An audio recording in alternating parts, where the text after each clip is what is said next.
2018 Mazda 6 Deeper Dive Talking Torque Steer, NVH, and Why No Manual.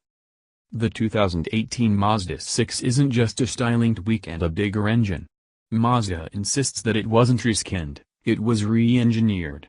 Very well, let's take a deeper dive into what exactly was done. Of course, the headlines will inevitably be devoted to the new 2.5-liter turbocharged engine that grants the current generation Mazda 6 what it has always lacked, an engine upgrade. And what an upgrade it is, boasting 265 horsepower and 310 pound-feet of torque. That latter number, as we configure, will make the Mazda 6 the most torque-rich front-wheel drive car on the market.